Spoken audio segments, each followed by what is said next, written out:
Okay, alright.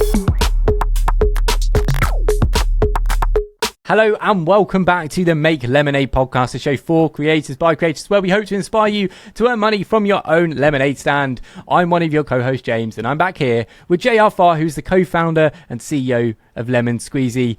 Welcome back, JR. Did you enjoy your time off from the pod? I did. Good to see you guys. Well, it's good to have you back, and we've got a guest, a previous guest, someone who joined us on episode 30, Aaron Francis. At that time, he was an educator at PlanetScale, and he had just launched screencasting.com, which we talked about.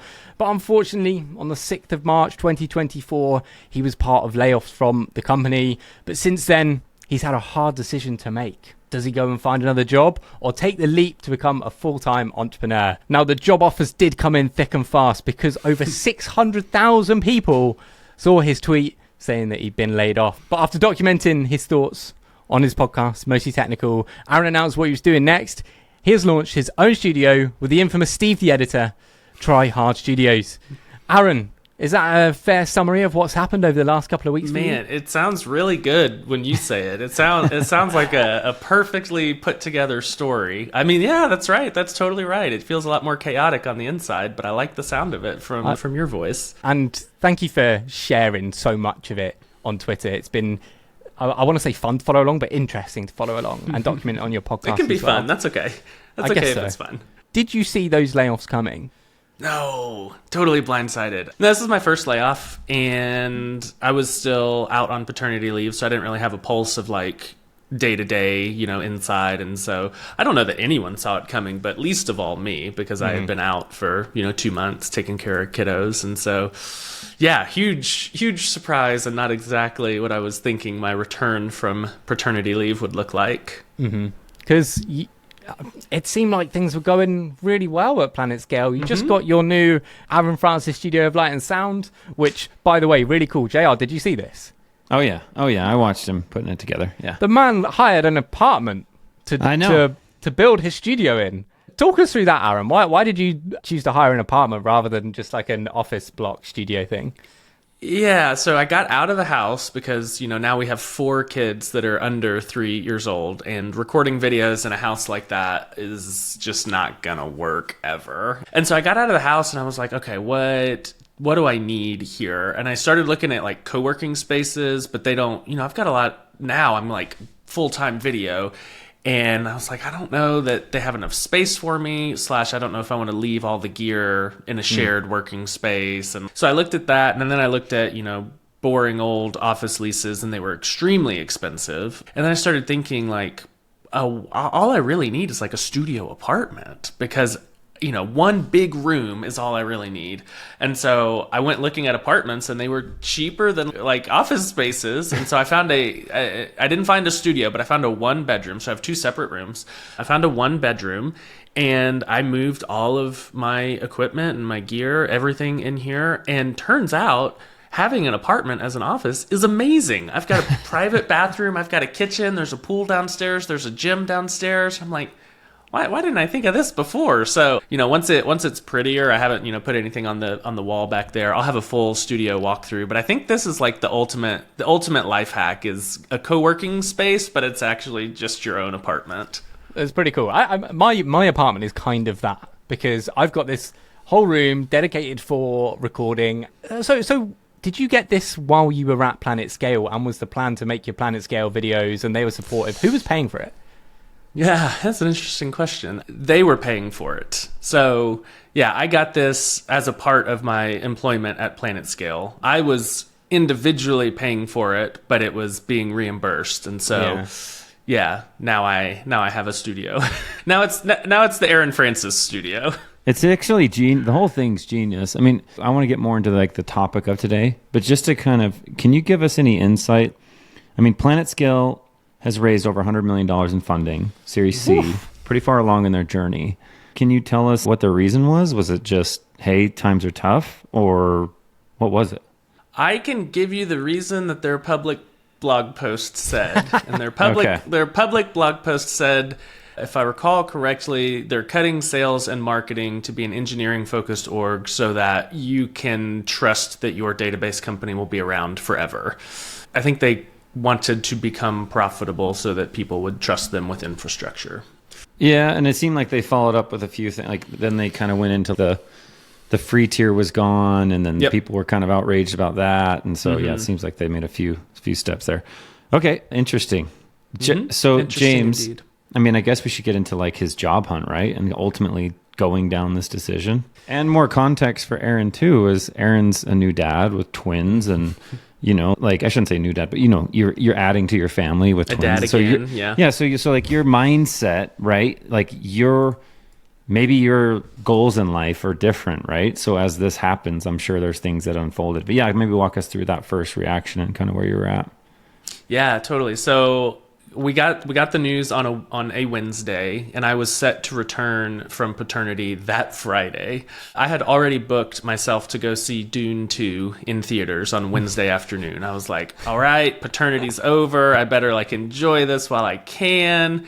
And got laid off, and then immediately went and saw Dune 2, which, you know, it kind of worked out perfect. So as I was walking into the theater, you know, fired off this tweet of like, hey, I just got laid off. I need help figuring out what's next.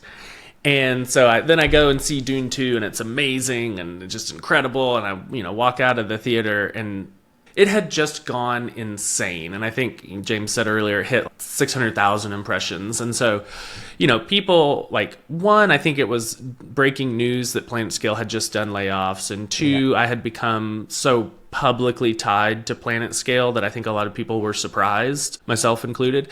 And so I walked out, and it was just like DMs and retweets and quotes and responses and emails. And some people called me, and I was like, man, this is insane. And this is the first time I've ever like publicly put myself out there for a job. Like I came to PlanetScale through a private DM. I went to Tuple before that through a private DM before that. So like every job I've had, it's kind of been like, oh, this is an opportunity. I will go seize it. And now it's, hey, everyone, guess what? And the response was overwhelming. It was so cool to see the amount of people that poured on love and support to you and gave you job offers. What I like about the previous jobs you've got is I think that is how good people get hired. It is through DMs, it is through showing the work that you've done. And you've spoken about your Tuple job where you sent Ben, CEO of Tuple, like a list of stuff on your website of the most interesting things you've been working on that are relevant to whatever Ben was hiring for at Tuple. So the list that I sent to Ben, so I saw a while back, Ben Ornstein tweeted, hey, we're looking for like a developer who also does marketing type stuff. Yeah.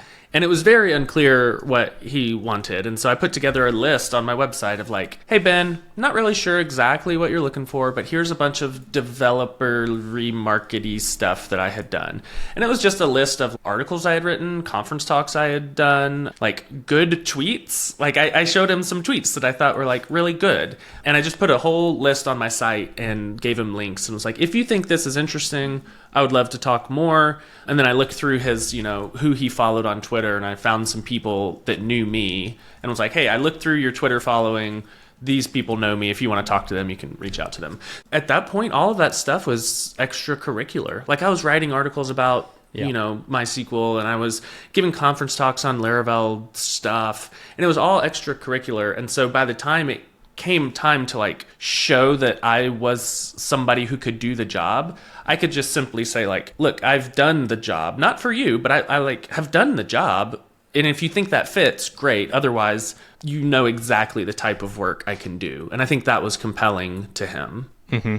And this episode, when you sent me the topic, I loved, which was side projects as layoff insurance. Now, this could go two ways, right? This could be, and explain to me kind of what you meant by this, but I'm seeing it as layoff insurance for, right, okay, I've got a bit of time to figure out what I want to do because my side projects earn some money, or it's, okay, now I've been laid off and I can maybe do this full time, or I've got all these side projects that I've done over the years that make me really appealing to be hired from other people. So what did you mean by saying that to me? Was it one or the other? And did that help sort of shape your decision making for the next stage of your life? When you lose your job, you also lose the paycheck, which I think is like, turns out that's the part about the job I loved the most. I enjoyed the job, but like, wow, getting paid was pretty important. And when I reached out to you about like side projects as layoff insurance, my thinking is I didn't lose all of my income, right? I lost the majority of my income, sure, but I didn't lose all of it. And I have something in motion. And it's easier to accelerate something that's in motion than to start from scratch, especially like when you're behind the 8 ball. And when you lose your job, you're kind of behind the 8 ball, right? And so I felt like when I got laid off, okay, I need to look for another job because I think that's wise and prudent with, a wife and 4 kids. But I also thought I have some stuff going that I have felt for a long time, like wishing that I could put full-time effort towards this like side stuff. And so the calculus quickly became, do I look for a job or do I take some of these things that have shown signs of success and like put the full weight of my efforts behind those things? And so suddenly like I'm not as desperate as I would have been otherwise, right? Because if I had no side projects, no public body of work, and no income coming in, there's only really one option, at that point, in my opinion, and that's get a job as fast as you can.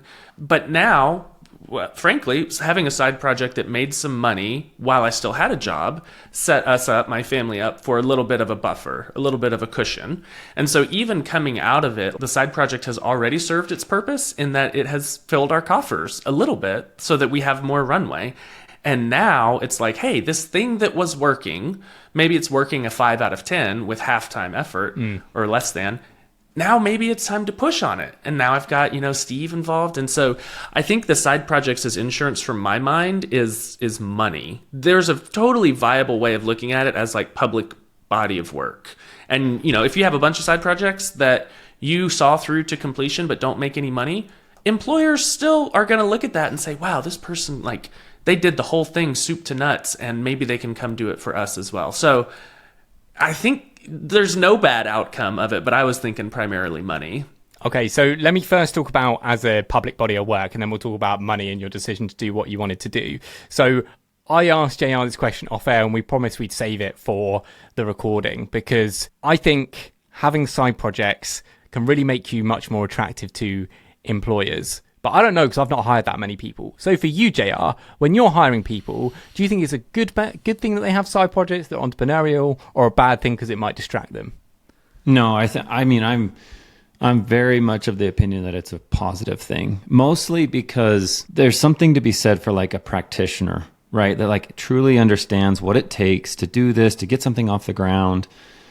And also maybe even gain some perspective and appreciation for like, wow, it actually is really hard to do some of these things. So there's empathy that's created between both the employer and the employee. We're like, I understand this is a tough decision, or right. So, and I also think that sometimes there could even be a gain from a technology perspective where it's like this person was able to go and play freely in this environment and bring it back as a positive to the whole org. So like there's just so many positives outside of just, I know James is looking at it from that perspective, but I think it's good to also say as a, employer, it's also like a good thing as well. I agree, and I have that same approach. So I'm looking to hire someone at the moment for help with podcast production work in London, and I remember when I was going through being hired, all the requirements, you've got to have experience in this thing, you've got to have these grades at school or university. I think I'm just have zero interest in that. I have interest in people that have actually done stuff. Doesn't matter if they're educated or whatnot. I want people that are hungry, people that have like gone out and done something for themselves, because it shows how they're ambitious and they want to do cool stuff. And you want those kind of people in your organization. Do you find like those kind of people hard to work with, JR, or like how do you cultivate those people within an organization that want to do their own thing? I've had experiences where it can be where you can tell maybe that it's becoming, or they want it to be something. So if sometimes it's like nice up front to say, okay, ultimately is this what you're wanting to do? Are you trying to grow this and this is a stopgap? If so, that's fine, but I just want to make sure we're on the same page there, so then we can kind of operate that way. Or it's like, no, like I'm just a tinkerer and this just keeps my mind going, and it's, you know what I mean? It's a difference. And so I think it's good to like call it out up front, because if you don't, then I do think you can maybe get into some weird stuff, but our focus becomes an issue. But overall, I think it's really positive. So, Aaron, with your side projects, we spoke about screencasting.com, your course that you launched, which was awesome. Did you have anything else sort of on the side that was making a bit of money that sort of helped your decision making? Yeah, weirdly, I have an asset. It's financial accounting tutoring for sophomores in college. Oh yeah, I love this one. Yeah, and so this is like, nobody knows about this. Everybody knows me. If they know me at all, they know me as like Laravel/database guy. Turns out, speaking of education, I got my master's in tax. So I got my undergrad in accounting and my master's in taxation, became a CPA, spent a year at a Big Four accounting firm, and then was like, this sucks. But the thing that I actually loved was Introduction to Financial Accounting, which is a sophomore level class, universities. And while I was at my college, I tutored that class for like the next 3 or 4 years after I took it. And so I just, I was really good at it. I loved it. I thought it made a lot of sense. And so I put together like this whole website of video training on specifically that class, like for college sophomores. So talk about maybe the worst market is college students and people that only buy once and you can never sell them anything else because they move on. But it's been like that property has earned me over $100,000 in, the time it's been alive. So it's not a lot every year. And in fact, like I turned off payments maybe 2 or 3 years ago because some Facebook thing changed and I was using Facebook for the login and I didn't have time to fix it. But it still exists, right? So this property still exists. Students use it every single semester. I get emails maybe once a week talking about how I saved their lives because they were failing accounting. And turns out I need to spend a little bit of time and turn the paywall back on. But that was another thing in my mind, thinking, okay, screencasting.com has now done close to 100,000 in less than, whatever, it's been 6 months. This accounting thing does about maybe 20 to 30,000 a year, like when payments are enabled.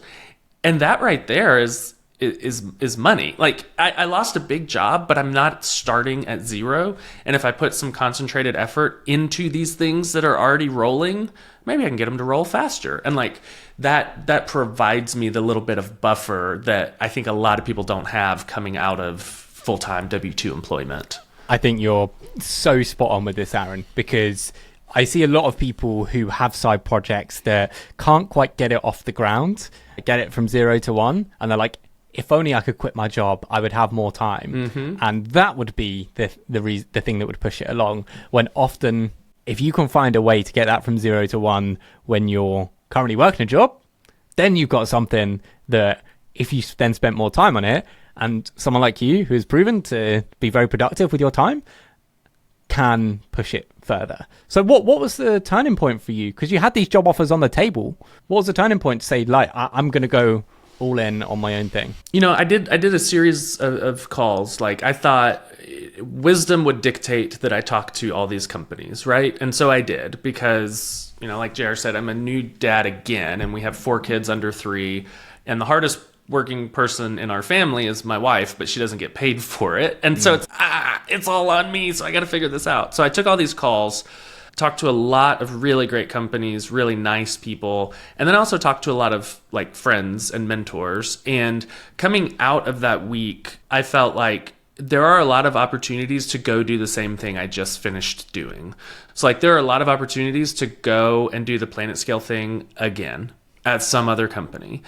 And I wasn't super excited about that. The only thing that was really exciting about that was the comfort and security of cashing a check. But in terms of, do I want to go run it back? Like I just played that level. I beat the level. Do I want to play that level again? And I think the answer ended up being no. And so from there, like as I was talking to these friends and mentors, they're like, you gotta dream bigger. And I'm like, maybe now is the time. And so I think a few things conspired to make this the best possible time to do this, while simultaneously being the worst possible time. So like from the work perspective, this is the best possible time for me to do it. I think I have, from an objective judgment, I did my job extremely well at PlanetScale. That was pretty public, which is a good thing. And then I exited PlanetScale without any weirdness, right? So here's where it would be weird. If I worked really hard and became the face of PlanetScale and then was like, see ya, thank you, that would be like, ooh, that was kind of ruthless. That guy's kind of, I don't know if I trust him. But like, I worked really hard, basically became the face of PlanetScale, and then left through no fault of my own. And so like, I'm the aggrieved party. I'm not like the aggressor. And so now I'm out there and I have this body of work. And now it's like, now is my moment of capturing the most attention possible. And so I think this is the best opportunity, or the best time for this opportunity, because if I do it and fail, I haven't really lost anything. Like 6 months from now, if I go back to a company or any company and with my hat in hand and say like, hey, I tried to live the American dream and it didn't work out for me, who's going to be mad? Like, who's going to be mad at me for that, you know? But if I were to go to a company and 6 months later quit, I would feel kind of like, oh man, I kind of did them dirty. And so I feel like this is a two-way door. I can try this for 6 months or a year, not really lose a lot of like my social credibility, and then just go get a job if it doesn't work. So it's the best time in the works front, and in the home front, it's the worst time. You know, we got 4 kids under 3, and we just bought a new house. And again, I think having that buffer or that padding, historic side projects and ongoing side projects, like really makes that solution or that decision a lot easier. You said something there that made me realize why this is such a good move for you right now, which is you have the attention of so many people right now in this moment. So that tweet you put out, 500,000-600,000 people. Every other tweet you've put out has got hundreds, thousands of people like it, messaging you. I'm sure your inbox is flooded with people. Your podcast, Mostly Technical, that's also doing well. So I guess it was like, I'm at the peak of my, well, what could be the peak of my powers right now in terms of this is definitely attention. At least a local maximum. I hope it's not my global maximum forever, but this is for sure a local maximum that I am fully aware of and fully like trying to not let the wave overtake me. So I'm trying to surf it as much as I can. And that was a big reason that, like, you know, we'll get to the announcement video, but that was a big reason Steve got on an airplane and flew down, you know, 1 week after we got laid off, because we were like, this is the moment. If we're going to do this, we have to do it right now. We can't dally, because if I were a screenwriter writing my story, you got to keep it tight, right? You got to keep the story, you got to keep the pace going. And I look at my life through that lens of like, what is the storyline? What is the narrative arc? And the narrative arc is do a great job, get laid off, look for a job, announce own thing. And like, you got to keep that super tight. Mm-hmm. Yep. So launch video, Steve, who is he? Talk to me about it, Aaron. This is just, I thoroughly enjoyed all 3 minutes 40 of this video. It was good. It was good. If you haven't seen it, there'll be a link in the show notes. Talk to me about who Steve is, the launch video, and what Tryhard Studios is. Yeah, so Steve came to PlanetScale through a tweet of mine when PlanetScale was looking for an editor to help me with videos. And so that's when we found Steve the Editor, which is a hysterical moniker that I gave him. He's now Producer Steve and has been all along. He's much more than an editor, but it's a lot funnier to say Steve the Editor. So Steve is just like this multi-talented, unbelievably creative guy that I worked with at PlanetScale. He's weirdly been a real estate agent. He's a software developer. He does his own real estate deals. Also turns out he's an incredible filmmaker, videographer, editor, all these things. So one of us in terms of like does 8 different things. And so Steve and I used to bebop all the time at PlanetScale about like, all right, here's an idea. Like, how do we make this work on YouTube? And Steve would be like, hey, your idea kind of sucks. Let's make it better. I'm like, great. That's what you're here for. And so Steve and I got along really well. He's super talented in areas that I'm not, and vice versa. And so we decided, hey, let's take the show on the road. You know, I like him. We're buds. We're good together. So let's team up and let's open a video studio. And so he's in Boise, Idaho. He flew down to Dallas and rented an Airbnb that was very aesthetic. And so we did a lot of the shots in the Airbnb, which was fun. And we made this video that's basically like my announcement video of what's next. And the arc of the video is like, starts with me getting laid off and then being sad all around town, you know, like watching TV and eating Doritos. And then there's a turning point where it's like I took actual clips from people's podcasts talking about the layoff and then naming me specifically as they can't believe I got laid off. And so we put those clips in the video, and then the comeback, like the triumphant return is, hey, let's do this for real. Like, we've been kind of doing this, we've been dallying on the side for a while. Let's like freaking do the thing. And that's kind of how the video, like, that's the end of the video. And so it was a lot of fun, and like being an actor is like way outside of my skill set, but it was fun. And I think that it served the purpose very, very well of like, what's the people that were wondering what's he going to do next. This video was like, oh, cool. I'm so pumped for him. Aaron, what was the response? Like, I mean, I know there's been a lot of support and a lot of, you know, attention, but like, what is the actual, like, the result, right? Did you sign up? Do you have customers? Do you have, you know, like, what came of that? Are you guys just kind of, I'm assuming you guys are kind of just learning on the fly and, you know, just kind of flying by the seat of your pants. Yeah. So, you know, the actual results, I think from Twitter, I made many tens of dollars on those tweets. And so I'm kind of like, I'm kind of set for a little while, you know? But, you know, basically everyone that we talked to during the interviews, we basically got back to them and were like, hey, I really appreciate your time. Turns out I'm going to go solo. I would love to, you know, if that makes sense for us to work with you still, we'd love to talk. So a lot of those interviews became leads. And then a lot of people did reach out, you know, from the announcement video saying like, hey, we need help with video. And the shape of that has been the thing that we're figuring out on the fly. Like Steve has done the full on video company thing before, so I rely on him a lot for it. But the shape of what we're offering has been a little amorphous because companies need so many different things. But like where we're trying to funnel people is you have an in-house video person or people, and Steve and I can work as outside consultants to make that person more powerful and more effective. So you're spending $500,000 to $1 million on salaries to run this team, and you're putting webinars on YouTube and getting no results. Like, right. We can help you with that. And so that's kind of where we've been funneling conversations. And then the other leg of it is a company will come to us and be like, we don't have any video people in-house. We don't want any video people in-house. We want you to do it all. And that's also super interesting, if a lot more expensive, right? Because if I'm going to be on camera for these companies making these videos, I just can't do that for every company. And so that's like the total white glove turnkey service of you give us some material and we'll turn it into video and it will be very good. So that's kind of the shape of it so far.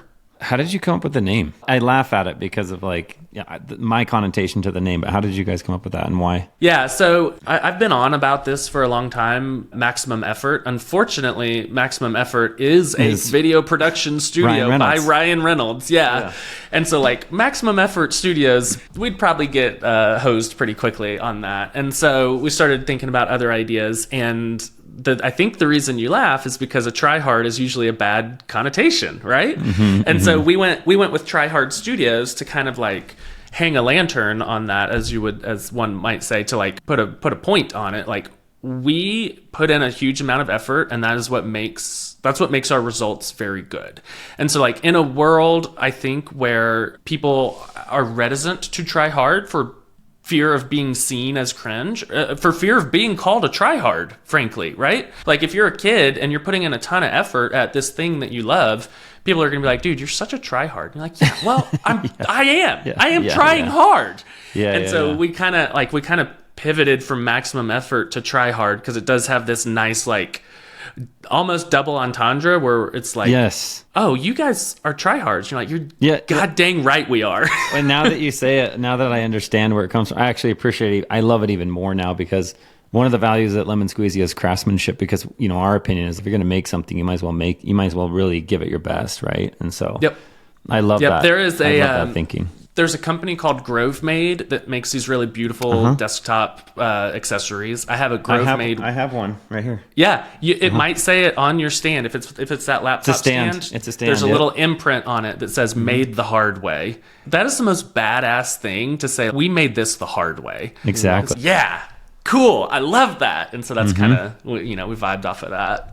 I got the Urban Dictionary definition just while you guys were talking, and it made me chuckle. Tryhard, somebody whose effort level and emotional investment is excessively high for the level of play in which they're competing.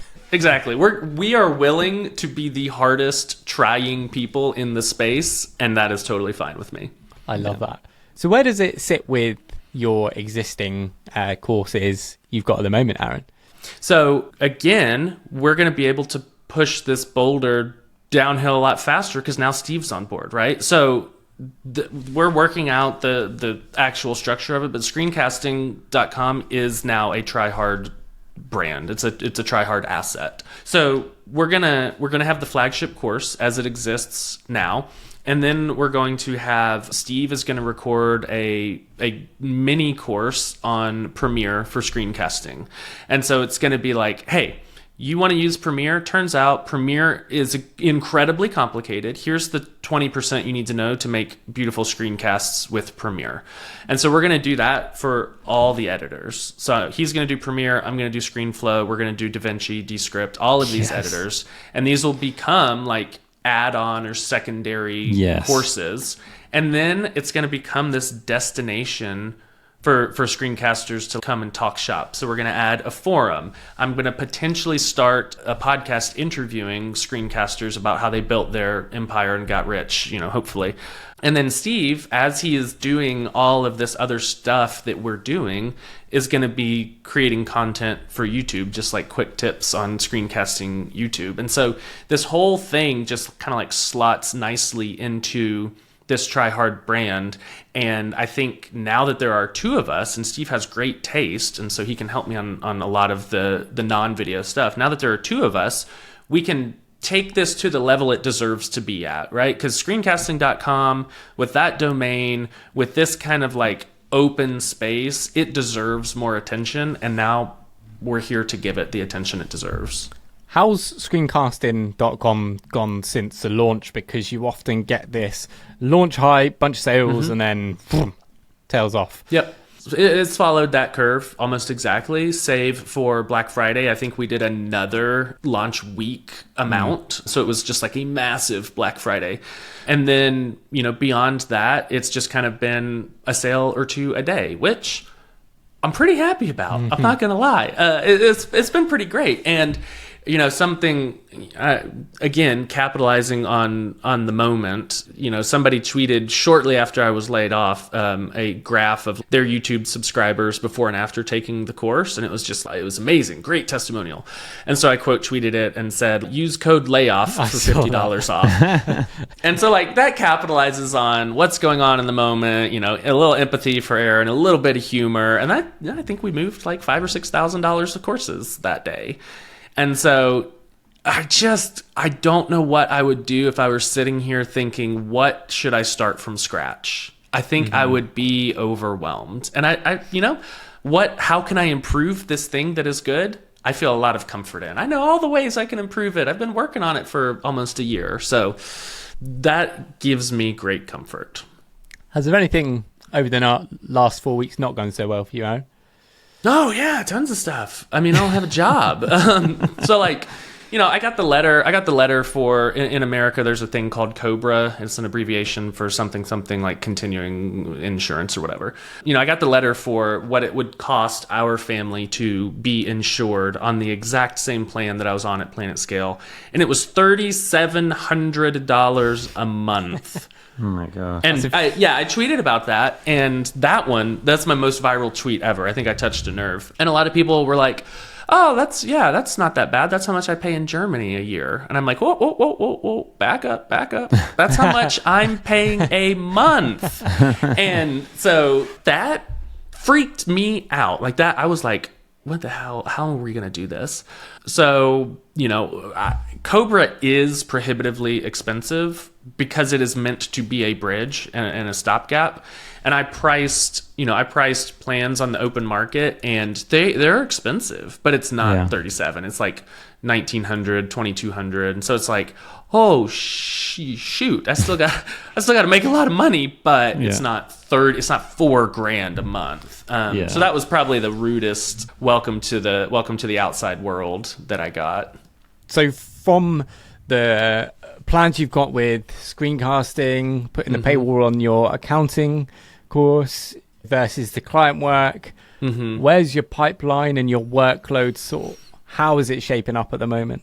This is another thing, like another strategy that I think gives not my family, but in this case, Steve and I, a good buffer, is that we're kind of like that developer agency that's like, let's build a product on the side. Like, we have clients, let's build a product. Steve and I are like, let's get clients and let's build courses. And so it kind of is going to be able, hopefully the plan is for it to balance out and fill gaps, one or the other, right? So right now what we're doing is the sales process.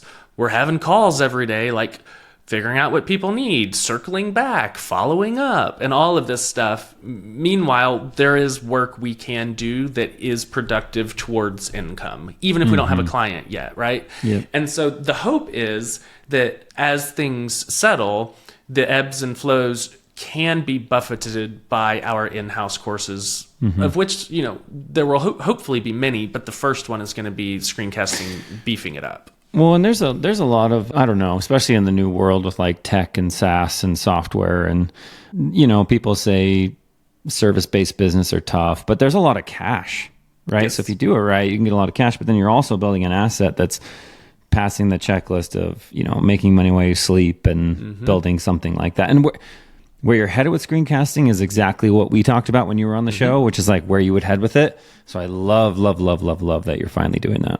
I think it's amazing. I think you're gonna do really, really well. Yeah, I think this is the latent thing that is inside of me, and I've wanted to like have expressed in the world, is making this property more of an empire.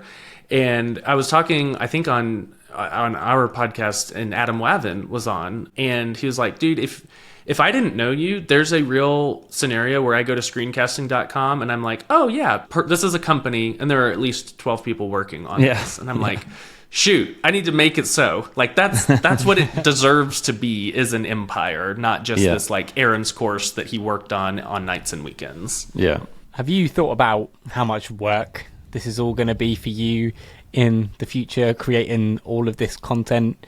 You see a lot of YouTubers / content creators burning out because of the amount of work it is, because it is now do or die for you. You have to make this money besides the cushy paycheck before. Have you thought about what you're going to do to make sure you don't burn out or overdo it with making so much of this content?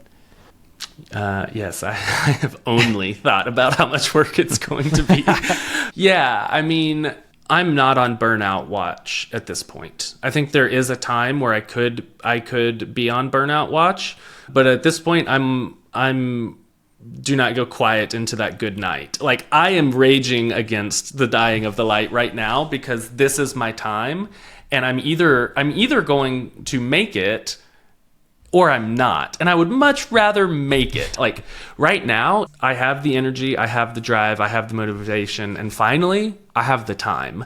And so I think I would never forgive myself if I like played it safe in this moment. There will come a time, hopefully, when things are working and trains are rolling down tracks under their own momentum, that I'm like, okay, let's enter burnout watch mode, and let's be like cognizant about that. But right now, and I don't know if this is not advice, this is purely descriptive, blinders are on and I'm like full steam ahead. And so yeah, I think different cautions need to be applied at different times, and the caution I'm applying right now is not like, let's be careful. Yeah. When are you going to have the blinders on for putting your shelves up and making your background? Yeah, so in here I will have like beautiful art. So it's really intimidating to like decorate the set, but in here I will have everything set up, and of course everything takes longer because I'm trying to film it as I go, so we can do like a studio video tour. And it's like, yeah, so while I'm on calls with Steve, I'm in here poking around, like trying to organize stuff. And this physical space is a big part of the strategy. Like everything is a story, everything is a narrative, everything is part of the journey. And like, I don't want to waste it sounds like I'm an insane person, but everything is content now. My whole life is content now. And so I need to be cognizant of making sure you get the content, because you only do so many things. I'm not going to make another studio in the next year. And so like, got to capitalize on it. Well, Aaron, man, this sounds awesome. Good for you for capitalizing on this moment. I hope people can be inspired by what you just said. I've got a few messages about previous Make Lemonade guests that they've just inspired them on what they've said. And the couple of things you said at the end about blinders on, having the energy to do it, I hope that inspires some people. And also the strategy you're putting in place to make your side projects work, to make as a full-time thing now, the actual strategy you're going to put in place. Everything is content, the YouTube videos, improving the course. It's something I myself need to follow for my own upcoming course. And yes, I think I'm very excited about that storyline on the podcast, by the way. I need another episode that's James focused. It'll be coming. But everything you said is the playbook. It's just the execution now. And I need a little bit of fire in my belly like you've got right now. It's going to be fun to watch. So Aaron, we're all rooting for you, and we're here to support you too. So I appreciate y'all, and thanks for having me back on. And JR, you got to bust James' chops on the course. I'm excited. I'm excited for him to launch it and have his own story. So you got to keep him on the straight and narrow. Yeah, absolutely. Well, have you got any questions for us, Aaron? No, I don't think so. I anticipate all of our courses being folded into the lemon squeezy empire, and so I'm just thrilled to death to be on here and to be friends with y'all. So I appreciate you letting me come back on. Of course. Cool, man. Good chatting. Okay, all right.